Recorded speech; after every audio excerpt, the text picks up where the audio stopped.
talking about today is a really awesome single barrel. It is a 4-grain bourbon. We went really low on corn with this one to give more impact of the flavoring grain. So the technical mash bill on this one, 56% white corn, 28% rye, 8% wheat, 8% malt. This one rang in right at 111.7 proof and is just under 4 years right now, but will be over 4 years by the time it's bottled. And this is not in a 53-gallon barrel, it is in a 30-gallon barrel, so you're gonna get a lot more of those extracts quicker out of that. Super good recipe, full of tons of baking spices and really cool sweet notes, and this one's gonna be put in the bottle at barrel proof. All right, everybody, welcome back to another episode of Another Bourbon Show. Tonight, we're going to be drinking what I think is the single most special whiskey we've had on this show in all 100+ episodes. Because tonight, we are drinking this one. We are drinking our barrel pick that we had the pleasure of going to Stumpy's and picking with our guest, Mr. Adam Stumpy. How's it going, Adam? Oh, I'm not too bad. How are you, Dan? I'm doing well, thank you. Hey, I got a quick question for you though. We're gonna play the video that we took at the distillery when we did the pick to talk about the mash bill. But I do have a question for you. Could you do some math for me? Apparently not. I think we'll be yeah, so just a little extra love in this bottle for you guys. That's all. Absolutely. It tastes 102%. That's what it is. Oh man, I love that. I love that so much. So can you explain that joke, Dan, for the people who are listening by audio only? Okay, so a mash bill, whoa, my goodness, should come out to 100%. But if you see here, we've got 56%, 28%, 8%, and 10%. For everybody doing the math at home, that comes out to 102%. We got an extra 2% of, what was it? An extra 2% of corn? Yes. No, love. Yeah. Love. I'm sorry. Hey, what's the difference, you know? Right, exactly. It might have been Justin Diamond's ashes. Was this some of that? How does the TTB classify love? As puffery. Puffer, okay. Quite literally, that's what they call that.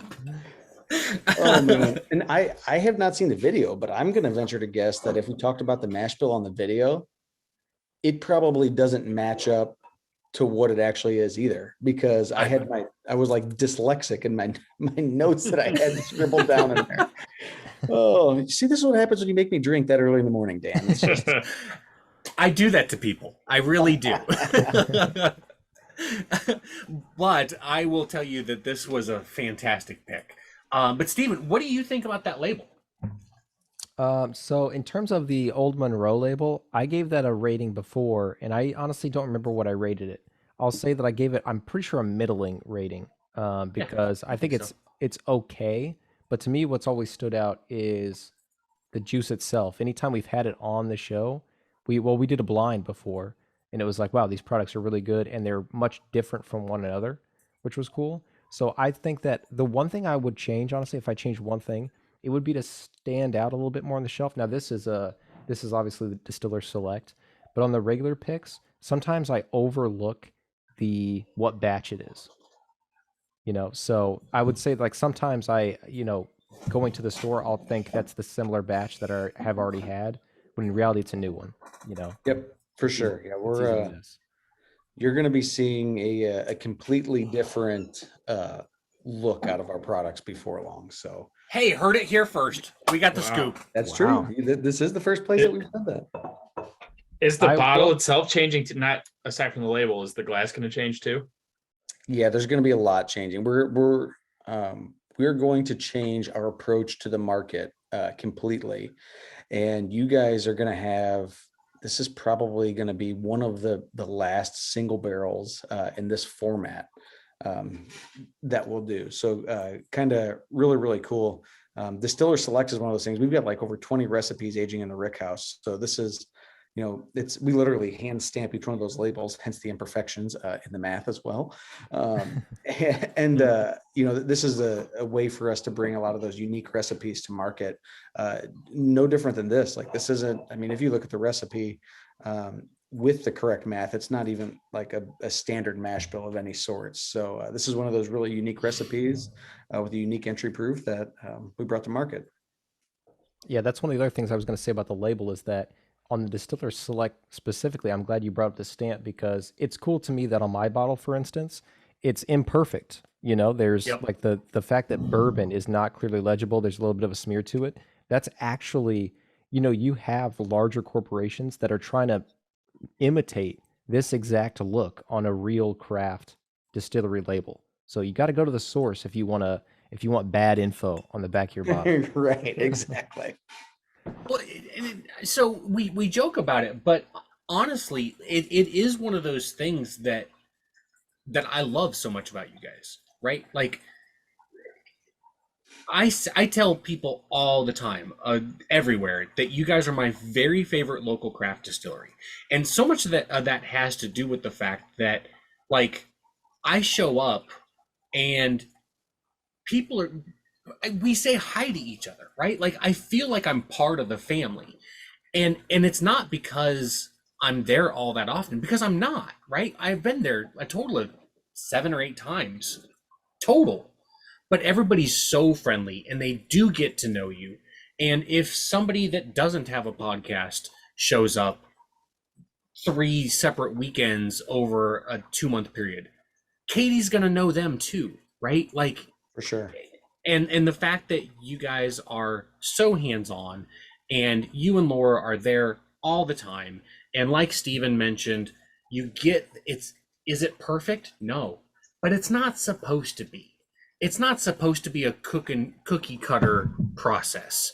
And yeah, so yeah, for sure. Especially the Distiller Select. I mean, if you really like look into that label, you'll see like a bunch of like sketches and doodles and that in the background. Mm-hmm. Those are scanned pages out of my notebook from when we were getting started and all that stuff. So we kind of wanted to go with that, that imperfect like lab type look to it. And I don't know. This has always been a fun one. Yeah, that's cool. That bumps it up another point for me. I had no idea that that's what was on the background. It's a little hard to see that. I wish it was a little bit darker, but that's really cool. For sure. So what about that sticker though, Steven? Now the sticker, I'm going to give that sticker a 10 out of 10. God, I am one ugly motherfucker. Well, that's true. That's true. That's true. I'm just seeing it now. You are, dude. Thanks, dude. So, Steven, do you want to go into the fact that this isn't even the sticker that you wanted to use? You wanted to go with a completely different design? Well, we never had an actual design for me. I didn't like the name at first. I didn't want to do just like pick 1, pick 2, pick 3 for our picks. I wanted to have like sort of a fun name for each of them. But I honestly can't remember at this point what specifically I wanted to do with this one. Do you remember? You didn't have, that was no, you didn't. I was against this, but I don't know that I had a better idea. I'm not being a dick here. You didn't bring anything to the table. You were like, I don't like your idea, Dan. And I said, well, then what do you want to do? And you said, I don't know yet. And I said, well, then fuck off, because I got to tell him.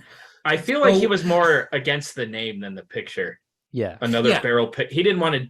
I think the actual picture was fine. He just wanted a different name he didn't want it to be another barrel pick. I just remembered what I wanted the name to be. Instead of pick 1, I wanted it to be the 4-grain freight train. That was You never told us that though. Yes, I did. We can go back to the text. I'll put the text on fucking screen. You think Please I want to do that? Please do. I think we make fun of him after.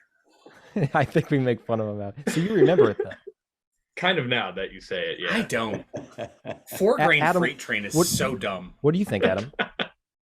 I think it's pretty solid. I've seen a lot of really terrible single names. This not being one of them, but I really like 4-grain freight train. I like it.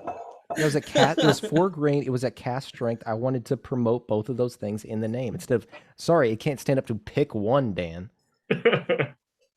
But I will say I like another barrel pick as well. Like that's Yeah. I love it. It fits our bad you can't find us on Google. We love doing that. Yeah, exactly. That is actually true. We shoot ourselves in the foot more than any podcast or entity out there, really. All so that we can be tongue in cheek. That's oh man. So what do you say we drink this beautiful corn sweetness? Cheers.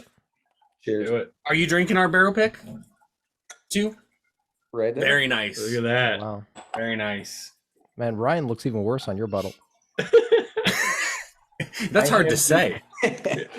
I have the wonderful collection of like the last bottle that comes off the bottling line for every single run that we do. I get the partial. Oh, nice.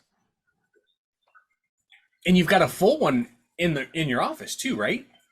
Yes, there's a full one in the office. Yep. I think that's fantastic. So, did you know that I made your wife cry? Did she tell you that? No, I don't think so. So, I told you I wanted to record her, right? Yes. And she and I started talking, and I was talking about how like important she was. Like she was downplaying herself as she always does. Always. And I was just like, Laura, stop downplaying. Like you are so important. Like you give the ability, and I was telling like point blank, like this is why you're important. And she started crying. And I was just like, oh, I feel so bad. I feel so horrible. I'm like, Laura's one of the nicest people in the entire world, and I made her cry. And she was just like, no, these are happy tears. And I was just like, oh, thank God. But still, I feel bad. And during that time, when I was making your wife cry, I noticed the bottle over there, and I was just like, oh, that's cool. He's got all these. Yeah, Absolutely. Stephen, I want to hear, like, so you were all over this barrel the moment it was in a glass. Like you were drooling over it the moment it came out of that barrel. I might have been the first one that was like, I think we're done here. You were. Yeah. It was the very first one we tried, right? Yeah. It was. And this, It I was. think, was the way I recall it happening. Maybe I'm wrong, but the way I recall it happening was you let Adam know kind of the tasting notes we all kind of appreciated. And Yes. then I believe this first one was quote unquote my barrel because it had a lot of the baking spices to it. Maybe that's true. But I recall it being something similar. And then right off the bat, that's basically what I get from it is on the nose, on the palate, what really stands out is the baking spices.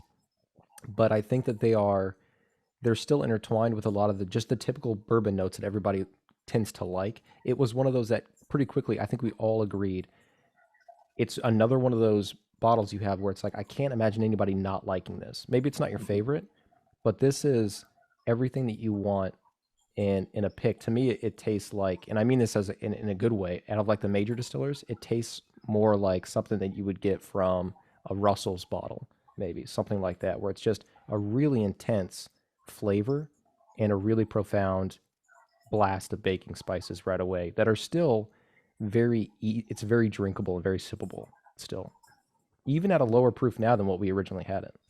Mm-hmm. Yeah, the proof did drop. What was it when we tried it? 111 something, right? It was 111. Yeah. Yeah, that did see a big drop. I love this pick. It's I was not like Steven didn't even need to taste anything else. I did want to taste the other two. I wanted to and taste I'm glad them that too. well, obviously, but but you wouldn't have needed to, right? You would have been satisfied if we just tried this one. We literally can go now. There was that I remember one and 3. I think 1 and 3 were our favorites, if I'm remembering. Yeah, same. And I remember number 3 being 3 was a really, really good barrel, but it was more like standard bourbon flavors, caramel sweetness, not as much baking spice, more of a run-of-the-mill good, really good barrel. But it wouldn't have stood out, in my opinion. Whereas this one, what made it special to me was its uniqueness. Like the way the rye and the wheat play off of each other, and then the barley just kind of rounds it together. but it's got some spiciness to it, some actual like peppery rye spiciness to it. But then it's got all of those, the nutmegs and the cinnamons and the more of a brown sugar type of a sweetness to it. It really just plays well together. And it's a nice spicy finish. You get that nutmeg in the beginning, and then it's good.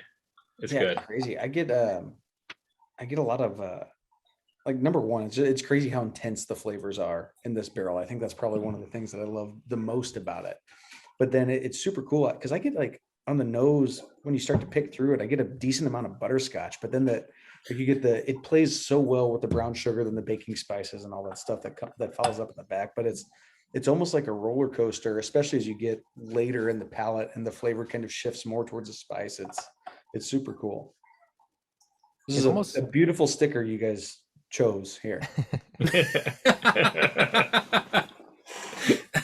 It's almost like a it just sucks my ugly mug will like probably drop 5 points off this. Nothing to do with the juice, just my face. I think that what's interesting about the finish on this one, I remember this one having a more unique finish because it almost creeps back up on you. Mm-hmm. You know, it's almost like you're actually eating it like a chili pepper, where at first it's almost like the wheat is what you get first from the finish, and then later the rye comes in and it sneaks back up. So to me, it's a really interesting late hug that it has to it that also separated it from the rest of the bottles, because I believe we went back and had this a second or third time before we settled on it. Yep. And every time that came back for me. We tried to, so Adam tried to get them to all three be the same proof so that we could see them like at the same proof, since whenever they came out of the barrel, they were slightly different, you know, all within, I think 8 proof. So 4% alcohol or whatever. But this one just stood out. And what was nice about it to me, I thought something that was really nice and made it really easy was how easy to drink it was at barrel proof. So we never even had to take into consideration, do we want to proof it down? And if we do, what do we want to proof it down to? It drank so nice at barrel proof that was just, anything beyond that was just unnecessary, because like, why would you want to proof it down? Like, and it was like 10 a.m. on a muggy day inside the rick house, and it was like, if this is so sippable right now, it's definitely going to be a good bottle. Yeah. For sure. Yeah, part of me was like, maybe it's just because it's the first one we had, and that's why we liked it. But after having it a couple more times at your place and then drinking it right now, and I've been drinking it sporadically over the week, we made the right choice for sure. Yeah, it's a good one. So this was so for the folks listening that aren't already aware, this came out of a 30-gallon barrel. So a standard barrel is 53 gallons. What's the actual name for a 30-gallon? I know that they all have different. Oh, okay. I didn't know if you knew. A lot of them do, but I don't think like the 30s have really gotten a standalone name. They've kind of been one of those advents of I guess smaller distilleries starting and wanting more surface area and all that stuff. So the other thing I didn't realize until I went back and I was actually digging through the notes on this particular 30-gallon barrel was you got, I mean, in my opinion, probably one of the most premium barrels that was ever made. So the reason I say that is there's this whole thing with air seasoning on staves, right? Like the Cooper mills the staves, and if it's a standard barrel going to Kentucky, generally they get kiln dried, they get coopered into a barrel, and then out the door they go. A premium barrel, so like we buy a lot of Cooper Select barrels from Independent Stave. Those staves are air seasoned for 18 months. Basically, they sit outside, these microflora develop inside, tannins get rinsed out, all this stuff. A wine barrel, a premium wine barrel, which you don't want tannins in there from the wood anyway, generally. They're going to be air seasoned for about 3 years. So like that's like the best of the best, right? The stuff that's going to Napa. These staves were air seasoned for 8 years. So the Coopers we bought these from, there was only a limited run. I mean, I think there were like less than 100 of these barrels ever made. because they milled the staves for 30-gallon barrels and then never put the equipment in to actually like make the barrels. They were just running their standard 53s. And then like 8 years later, they decided to get the 30-gallon barrel program up and going. And these were the staves that they ran through first. So fun little side note to include on there. That is interesting. Yeah. And so what do you think how do you think that impacted the final whiskey in the barrel? So in my opinion, we used the 8-year air season stave, the 8-year air season barrels next to standard barrels on other recipes. And I'll say the thing that the 8-year does is it allows the whiskey to come through more. And Okay. you don't have as much of that like cloying astringency from the oak. And those nuanced notes of the actual distillate kind of get to carry through, and they marry differently with Okay. the wood as it ages. So yeah, I think you're actually getting to taste more of the whiskey and less of the, that tannic kind of drying your tongue out and causing things to flee a little quicker. Yeah. And it's a great color too. We haven't mentioned that Yeah. yet. Yeah, it does have it a looks really amazing. good color to it. That's one of the things that like got commented to me a lot from other people, was how like beautiful of a color it was for a 3-year. Yeah, 3.5 years old. Yeah, for it to pick up that much color. And I just pointed to, I mean, it came out of a 30-gallon barrel, so it's gonna get color faster. For sure.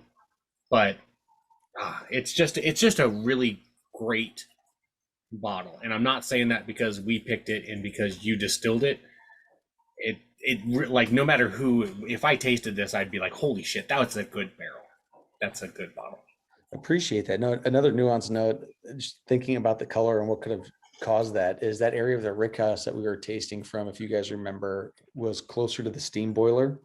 Mhm. So, and it's also on the southwest side. So that side does see the most temperature fluctuation by far. So I would venture to guess it got more cycles in and out of the wood than things on the opposite corner. Yeah. Where do your favorite barrels tend to come from in the rick house? Right there. Yeah, right in that area. Actually, the very first rick, I guess it'd be the middle row. So the top deck, bottom row, against the steam boilers, where we call the milestone rick. So that's where barrel 1, 500, 1000, 1500, 2000, et cetera are. So Oh, that's cool.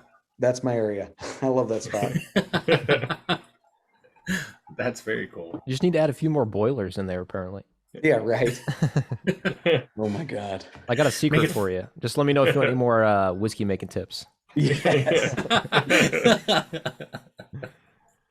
This is a really cool episode to me because I feel like in the comments now, people might just be making fun of us like they normally do, but this is the first time we've been drinking something that's the exact same thing that they can be drinking. They're drinking out of the same barrel that we are if they bought one of these. So they can say what they're picking up as well when we're going over the notes. So hopefully they do that. We'll see. No, they're just going to talk about how ugly Ryan is. Let's be honest here. I'll take Which it. is also welcome. Yeah. I do remember whenever I was telling Adam, like, okay, so here's what Steven likes, here's what Ryan likes, here's what I like. So, like, here's kind of what we were thinking. And Adam, do you remember what your response was? It cracked me up. I don't, but I remember the feeling that I had. Yeah, your response was, "Oh, so you want a good barrel of whiskey?" I was like, "Yep, that's it, really." Did you purposely put that one up first, or was it just random? It was. You ordered it by proof. I Is that did. what it was? Yeah. Okay. Yeah, I think it was by proof. Yeah, generally we'll do it by proof. But no, it's Dan, whenever you sent that, I was like, oh my God, this is so intimidating. Like, really, like, pick all these different whiskeys, but no, tasting through, I kind of had a little like asterisk next to this one too. When we were just picking barrels, I was like, oh, this one checks a lot of those boxes, kind of thing. So yeah, it's I don't know. It was that was, I'll say that was probably the most stressful it's ever been for me to go out and pick single barrel candidates to put in front of you guys, because they're like Why? criteria to it. But there were just like, I mean, there were criteria to it. I mean, not necessarily that like, oh, it had to be this or had to be that, but you know, when you're tasting through inventory, and I mean, you know, there, like I said, there's over 20 recipes back there, so trying to pick through those recipes and you know, put things in front of you that are, you know, of course, things that we think are ready and a good representation of something that's ready to go out our door, but then also that check some of those different boxes, and, you know, try to find a compromise between those it's a challenge. It's kind of crazy. Well, next time, if for fuck's sake, Adam, if I ever do something and you're like feeling that way, tell me to shut up. Well, I mean, Dan, to be fair, all you asked me to do was go out in the rick house and sample more barrels. So I wasn't really all that upset. And I think despite us like maybe like listing our preferences and whatnot, it's one of those things that at the end of the day, we just want something like you said. You hit the nail on the head. We just want a good barrel, you know? And yeah. if I would have told you 60 episodes ago what my preferences were before I had 60 more different bottles of whiskey, it probably would have been much different, you know? So I'm always chasing that next thing. That's never something that I would have picked up. I was just telling the guys before we started that we had an Oak and Eden episode before that we won't talk about it, but I deleted the episode on accident. And then so we never got to do the episode. And then a friend of mine just bought me this bottle, and it's a pick. And at the time, we just were kind of like, we were so-so on Oak and Eden the first time. But then this 4-grain, this is like a store pick. It's fantastic. And so if I didn't just get gifted this bottle, I probably wouldn't have tried Oak and Eden again, at least not for a while, you know? And it's just one of those things that's like, you can never shut the door on. You never know. Even like you can never shut the door on a distillery or a bottle or a tasting note that you pick up, because you never know what else is going to come out that door. So yeah, I completely agree. And I think that with single barrel picks, that's even more so the case. I often get asked like, oh, well, what do you drink whenever you don't drink your own stuff? And I was like, I honestly don't drink our stuff that much outside of work.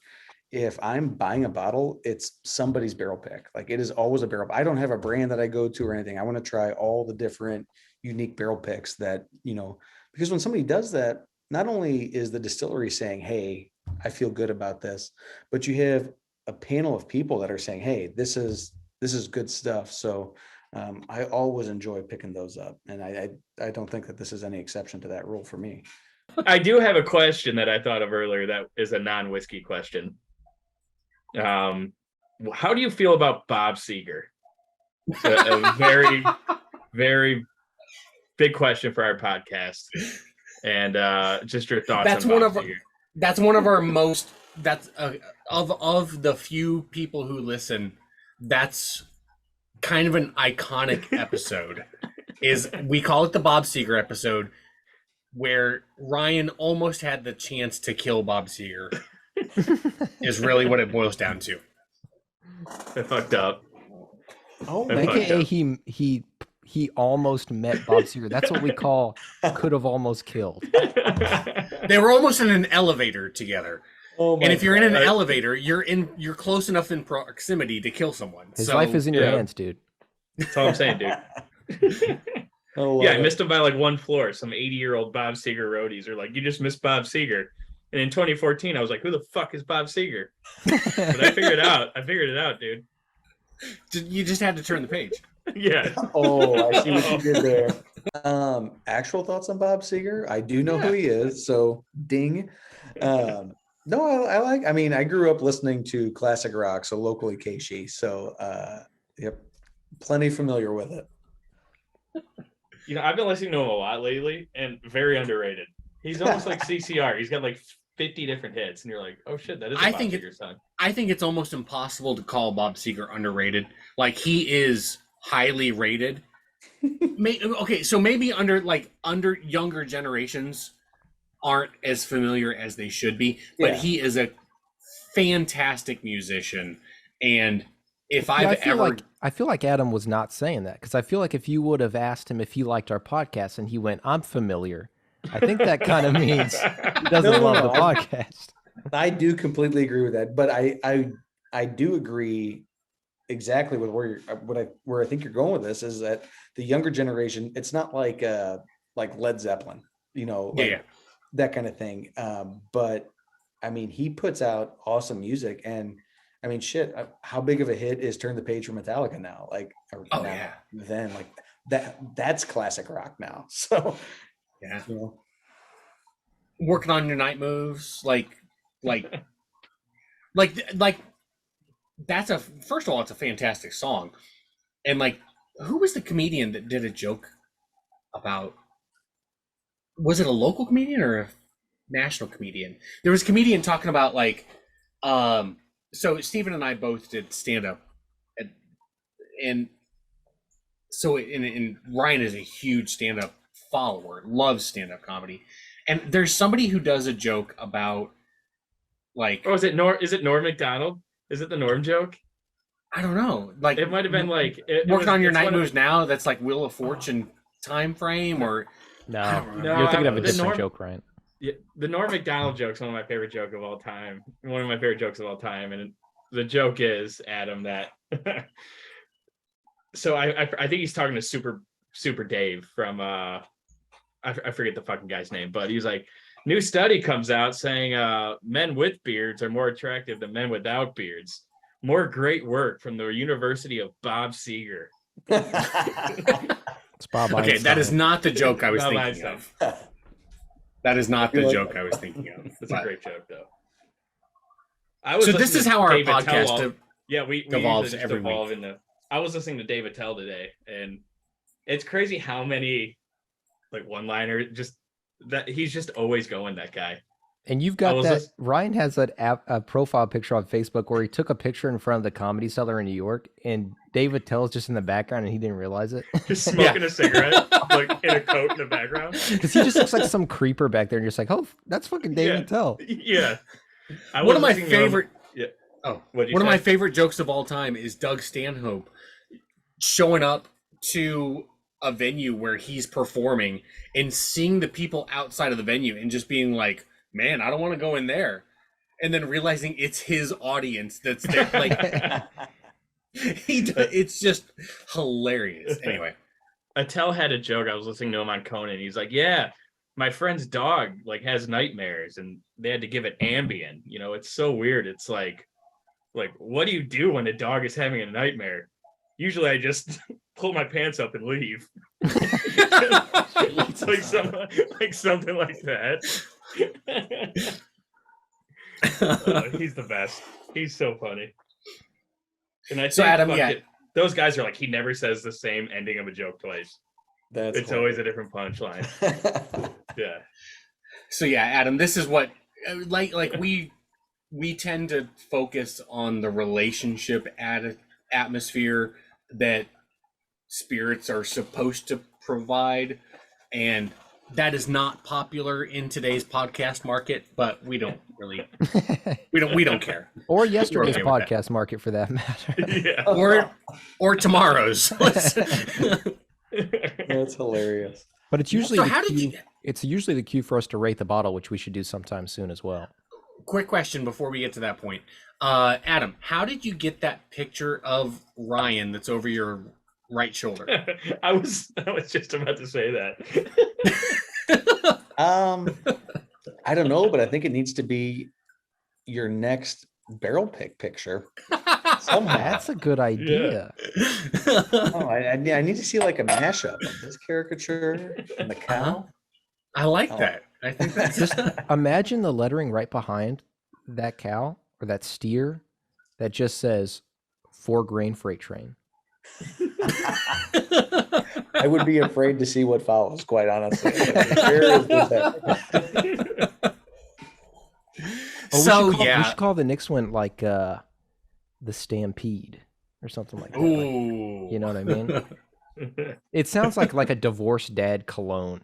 Really, like everything I come up with. Actually, it's the Bob Seger stuff. I think Oh, Jesus Christ! I hate y'all. the Bob Seger Select. Would you do a custom The stamp Bob that just said the Bob Seger Select for us? One guy probably's got an uglier face than me, by the way. is Bob Seger. Google him. Roast. All right, guys. Yeah, let's go ahead and rate this. So who wants to go first? Steven, Ryan, me? Sure, Who? I'll make it real quick. I'm gonna give this Okay. guy an 8.8. I think it's a great bottle. It's one of my favorite bottles that we have had on the show. People can say that's just bias from us picking it, but the reason why we picked it was because it was so high. It was so good. It doesn't quite hit in my nines because I think I wish that the finish itself wasn't quite so. It's a unique finish that I do like, but I wish it was a consistent hug, whereas it kind of like goes away and comes back. It's just a little bit odd to me. I think that's the only thing keeping it from a 9 or higher to me, but I like it a lot. And I guess the one thing I really want to say in this episode is, and Adam kind of already said this, but one thing I've learned from doing this podcast, people will, know even less about bourbon than I do, if that's possible. They'll, knowing that I do the show, they will ask me, all right, well, what bourbon should I buy? That's the quick question that you'll get. And my standard answer has been, the thing that I've learned is try store picks, try barrel picks, try the single barrel projects, because you never know what you're going to get. So thank you to everybody that bought ours. But if you didn't get ours, if you missed out on this one, try somebody's. Try your local stores. Try a distillery that you haven't Local heard of. Stumpy's pick. A local Stumpy's pick. If you're around here, absolutely. But if you're not around here, I just encourage you to try it out in general, because I think you'll end up finding distilleries that you otherwise wouldn't be aware of. So yeah, I'll keep it short and sweet. That's my rating. That's my reasoning. I think it's a great bottle. 8.8. Cool. I'll go next. I'm going to go with a 9.2. For much of the same reason that Steven mentioned, except for that I do think that the finish is fine. The finish is odd. It's unusual, but I don't really care about that so much. I think that, broadly speaking, Steven and I feel the exact same way about the bottle itself. I think that I'm giving it a couple extra points because of the price we were able to offer it at. The fact that everything else that any of us have ever rated in the mid eights and up has been a $70, $80, $90, $100 bottle. And this was a mid $50 bottle. That, to me, that you have to give it a couple bonus points for that purpose. And due to that perspective, whatever the fuck you want to say. So yeah, I've got to go with a 9.2, and I don't say that because it's our pick, like Steven said. We picked it because it's that high of a rating. And I promise you that if we do another one, it will be as good. If we would have shown up and we didn't like any of those 3 barrels, I was willing to say, sorry, Adam, we're not picking any of these barrels. We're gonna forego this. Let's come back 6 months from now and see if we can pick a different one. But I never have a problem in saying, I don't like any of these. I don't want to put our name on any of these. I've done it with so we did this pick through Bobby, who's with Lebanon Wine and Spirits, Glenmark BP, and the Maryville Phillips 66. I've done other picks with him, and I didn't like any of them. So I did not say we should go with this particular pick. So if we're going to put our name on it, it's going to be good. So 9.2, and that's, I'll get off my soapbox. 9.2. Yeah. To say, from Steven's point that he put in the 8s, to quote Bob Seger, another great Bob Seger song, "You're just a beautiful loser, dude." I love you, but I mean, Jesus Christ, man. 8.8, and thank God you're not in sales, because I'll tell you what, this is a 9.2. I agree with Dan. It's a delicious bottle. You got the baking spices, you got the butterscotch, the sweetness, the peppery. You might say the finish is weird at the end. I just think there's a lot of baking spices at the end, which last time I checked, Steven, is what you loved. But who am I? Chopped liver, or what am I, like a rock? I'll quit with the Just your Bob face. Seger ones. Just my face. But like Dan said, we're not going to put those ugly mugs on a bad label. We'll for sure put our ugly mugs on a great bottle, and that's what we did with this. We'll put it I on love a it. bad podcast. Yeah, call it what you will. I think we're doing an all right job, but yeah, I think it's delicious. It's as good as I remembered back in June? Is that when we did the pick I think so. itself? I think so, yeah. something like that, right? Yeah. So good quick turnaround too, Adam. We appreciate that a lot. You guys are doing a good job down there, man, and we're looking forward to the next one. I appreciate it. Thank you. So Adam, let's hear it, brother. I think I'll preface my rating with this. I think we're at a really unique point in the industry to give my thoughts on the industry. It's kind of I feel like it's like crafts coming of age. Like we've, as a small producer, we've got inventory that's finally starting to age. So it's really cool to see, like, if you use Beam White Label as the benchmark, call it whatever, 4 years old. This is a product that's not even 4 years old, and comparing it next to that is a really interesting exercise. I will say that this is one of my favorite barrel picks that we've done. I think that for me, the finish is, so when I compare things, I compare it to like the best bottle of bourbon that I've ever had. And if I pick my one favorite bottle, it would be the Parker's Heritage Heavy Char Bourbon. I think it was like, I don't know, was it 2 years ago or 3 years ago, not the wheat whiskey, but the bourbon.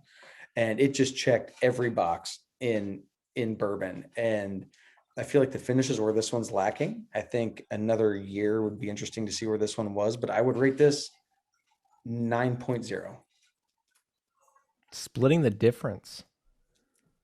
You better believe it. No, like the way I think about it is, so like whenever you enter your bourbon into a competition, 70s is a bronze medal, 80s is a silver, and the 90s is gold.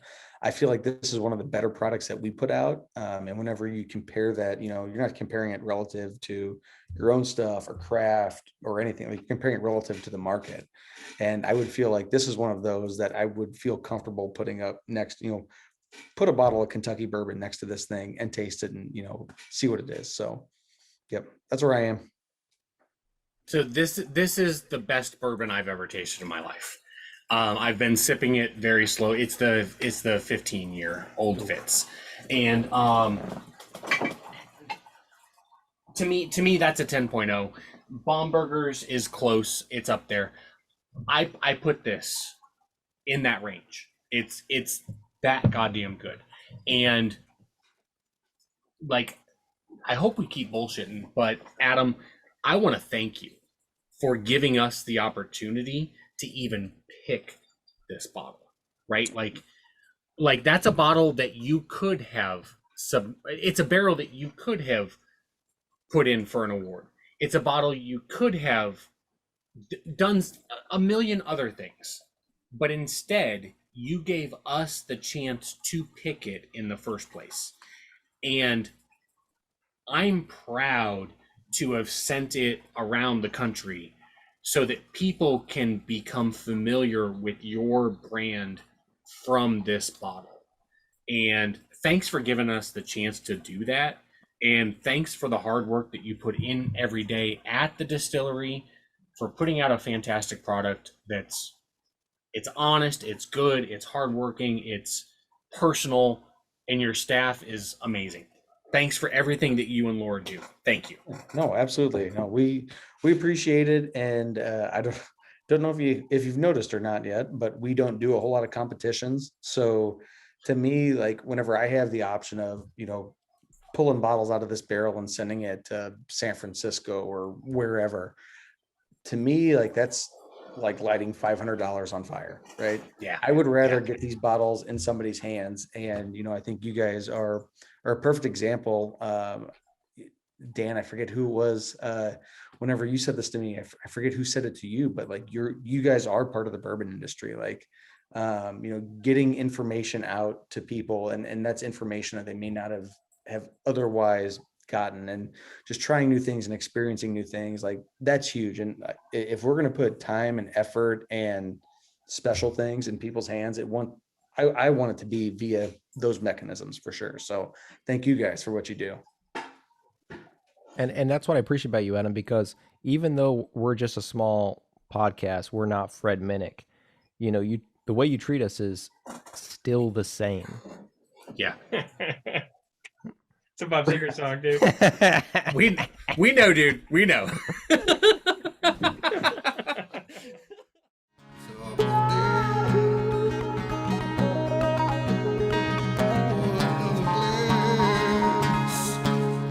Another bourbon show.